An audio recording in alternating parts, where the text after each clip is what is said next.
Good evening friends, কেমন আছো? আশা করি সকলেই ভালো আছো। আর এখন একটু ওয়েদারটা মেঘলা মেঘলা, তো বেশ ভালো লাগছে। আজকে গরমের কামড়টা তেমন নেই।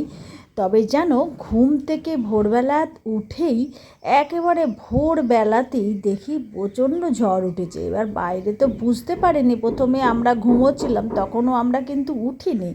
ওমা দেখি এমন জানলা ঢকঢক করছে আর এমন একটা শু শু আওয়াজ হচ্ছে, বুঝতেই পারছিলাম না। জানলাটা খুলে হঠাৎ দেখি যে বাইরে প্রচণ্ড ঝড় উঠেছে। আর কি করব, ঘুম আর হলো না, একেবারে উঠেই গেলাম। উঠে গিয়ে সঙ্গে সঙ্গে ডিম নিয়ে বসে পড়লাম। ডিম সেদ্ধ করব, এদিকে ভেন্ডি আলুর তরকারি করব, ডিমের ঝোলটা করব। আর ডাল তো অবশ্যই করতে হবে, ডাল না করলে কেউই খেতে পারে না ভালো। তো আমি এখানে ডিমটা সেদ্ধ বসিয়ে দিয়েছি, আর একই সঙ্গে যেন আমি চা বসিয়ে দিয়েছি আর ডাল বসিয়ে দিয়েছি। আর এত সকালে উঠেছি তো ভালো লাগছে না, মনে হচ্ছে সকাল সকাল চাটা খেয়ে নিই। হঠাৎ করে এত যে ঝড় বৃষ্টি হবে, তো বৃষ্টিটা তেমন হয়নি, তবে ঝড়টা জানি মনে হয় মারাত্মক রকমের উঠেছিল। তো ভালোই লাগছিল, কিন্তু আমি আবার জানলাটা না খুলে দিয়েছিলাম। আর দেখো একই সঙ্গে ভাতও বসিয়ে দিয়েছি, ভাত হবে সবই। ডিমটা ফুটছে কিন্তু, আর কড়াইয়ে কালো জিরা দিয়ে তেল দিয়ে, আর আমি এখানে আলুটাকে ছেড়ে দিলাম। আলুর সঙ্গে কিন্তু পেঁয়াজও কুচি আছে, কারণ ভেন্ডি আলু ভাজা না একটু পেঁয়াজ কুচি দিয়ে খেতে ভালো লাগে। আর এখানে আমি সমস্ত আলু আর ভেন্ডি দিয়ে দিলাম। আবার এবারে আমি এর মধ্যে না একটু হলুদ লবণ দিয়ে নেব, জানো। হলুদ লবণ দিয়ে এবারে তারপরে আমি কি করব বলো তো, একটু ভাজা ভাজা করব। ভাজলে না খেতে ভেন্ডি আলু ভাজাটা এরকম করে কেটে আর কি ভীষণ খেতে ভালো লাগে, বিশেষ করে ডাল দিয়ে। আর সঙ্গে যদি থাকে একটা গন্ধ লেবু, তো কথাই নেই। তো আমরা বাঙালি তো খালি খেয়েই গেলাম, খালি কোথায় কি ভালো খাবার আছে বাঙালির থেকে ভালো কেউ জানে না। তো এখানে ভালোভাবে আমি সমস্ত কিছুই ভেজে নেব। ভেন্ডি আর আলুটা একই সঙ্গে ভাজবো। আর আমি না আলুটা আর আগে কেটে ধুয়ে রেখেছি, পরে ভেন্ডিটা আর এক বাটিতে নিয়েছি। কারণ না ধোয়ার সময় ভেন্ডি যদি একই সঙ্গে আমি ধুই না, তো কেমন জানি লোত লোত মতো হয়ে যায় বলে গলে যাবে, ওই জন্য আমি ভেন্ডিটা আগে থাকতে ধুয়ে তবে বটিতে কেটেছি। আর এইদিকে আমার ছেলে দেখো না ঘুমোচ্ছে, আর আমি এই দিক দিয়ে গিয়ে তারপরে যেই ভিডিওটা করছি দেখেছে, অমনি ওর রাগ হয়ে গেছে, বলে কিছুতেই ঘুম থেকে উঠবে না, পড়তে যাবে। অথচ দেখো এমনিতেই ও ওঠে 8টার সময়, কিন্তু পড়তে তো যেতে হবে বলো, পড়তে না গেলে হবে? আর স্যারের তো একটা টাইম আছে, আমরা বলছি বারবার করে ওঠ, কিছুতেই ও ঘুম থেকে ওঠে না। আর সকালবেলা বৃষ্টি হওয়ার পরে পরিবেশটা এতটাই সুন্দর লাগছিল যে কি বলবো। আর মেয়ে আর অফিসে যাবে, মেয়ে আর বরের তো আগেই খাওয়া হয়ে গেছে, মেয়ে খাচ্ছে, বর খেয়ে উঠে গেছে, কারণ ওষুধপত্রগুলো কিছু খেতে হয়। তো দেখো ঝড়ের জন্য আমাকে ফ্রিজটা বন্ধ করে দিতে হয়েছে, কারণ হচ্ছে কোথায় বাজ টাজ পড়বে, আবার কি হবে, ফ্রিজটা নষ্ট হয়ে যাবে। সেই জন্য বড় রেডি হয়ে বেরিয়ে পড়ছে হাতে মোজা নিয়ে। এইবারে আমি গাছের পাতা না শুকিয়ে শুকিয়ে মানে হলুদ হয়ে যাচ্ছে, তো এত বারান্দাটা নোংরা করছে, তার জন্য আমি একটু ঝাঁটা দিয়ে সমস্ত পাতাগুলোকে এক জায়গায় এনে ফেলে দেওয়ার চেষ্টা করছি আর কি।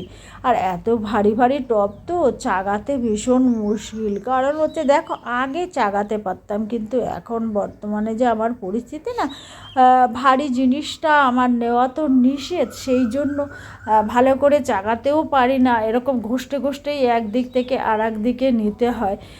তো তাতেও আমার ভয় লাগে যে এত ঘষতে ঘষতে নিচে, তাতেও যদি ভারটা হয় অসুবিধা হয়, কিন্তু কিছু করার নেই, সব সময় তো আর হয়ে ওঠে না। যাকে আমি গাছের পরিচর্যাটা আমি রোজই করি। বাহ, ছেলে দেখো পড়ে টরে চলে এসছে। এবারে ও বলছে যে আমি বললাম তুই চলে এসেছিস, দাঁড়া একটা ভিডিও করি যে তুই পড়ে এলি। তবে জানো পড়তে যায় যেটা না, সেটা একদম আমার বাড়ি থেকে 3 মিনিটের রাস্তা স্যারের কাছে। আগে যেরকম একটু দেরি হতো, মানে অনেকটা দূর ছিল, এখন যেই স্যার ম্যাথ করায় সেই স্যারের কাছে একদম আমার ঘরের কাছেই উনি থাকে। আর এইদিকে টেবিলটা না ছেলে খায়, তো ও না একটু ভাতটা ভীষণ ছিটায় আর কি, মানে চারিদিকে যায়। এছাড়া একটু টেবিলটা মুছে নিচ্ছে একটু সার্ফ দিয়ে। অন্য সময় আমি এই প্লাস্টিকটাকে পুরোটা ধোবো, এখনও তো ভালোই আছে, তাই জন্য ধুইনি ঠিক ভালো, হলুদ হয়নি বা কিছু। আমি ওপরে এখন কভার দিয়ে দিচ্ছি, তো ওপরে আর একটা কভার দিচ্ছি, যার জন্য না তেমন যে টেবিল ক্লথটা যে নষ্ট হচ্ছে বা প্লাস্টিকটা যে নষ্ট হচ্ছে তা কিন্তু না, ভালোই থাকছে বরঞ্চ। আর এইটাও তো ওই কভার, ওপরের কভারটাও আমি ভালো করে মুছে টুছে সব রেডি করে রেখে দিয়েছিলাম। তো এই দেখো 2 রকমের কভার, কারণ হচ্ছে আগে এই কভারটা যে চায়ের মতো যে কভারটা, সেটা আগে কয়েকটা দিয়েছি, ওটা ফেলে দিয়েছি, নষ্ট হয়েছে পর। আবার এই যে আর দুটো ছিল, এই দুটো এখন পেতে দিয়েছি। আর এই দুটো যে দেখছো না ফলের, এই দুটো না ফ্রিজের মধ্যে আমি কিনে ফ্রিজের ভেতরে আমি এরকম দিয়েছিলাম বিছিয়ে কাচটার ওপরে, তো এখনও বিছানো আছে। আর এই দুটো বেশি ছিল তাই পেতে দিয়েছি। আর এদিকে আমি ঘর ঝাড় দিচ্ছি, কি নোংরা, যেহেতু কাছেই কাজ হচ্ছে আশেপাশে চারিদিকে, যার জন্য না এত ঘর নোংরা হচ্ছে। যতই আমি না দরজাটা পুরোপুরি বন্ধ করি না, একটু ফাঁকা রাখি, ফলে নোংরাগুলোকে ঢুকে যায়। কারণ আমার না একটু ভয় লাগে যে দরজা যদি আমি পুরোপুরি বন্ধ করে দিই, কেউ যদি ছিটকানি দিয়ে দেয়, কারণ ঘর পোড়া গরু তো একদিন এরকম হয়েছে ঘটনা।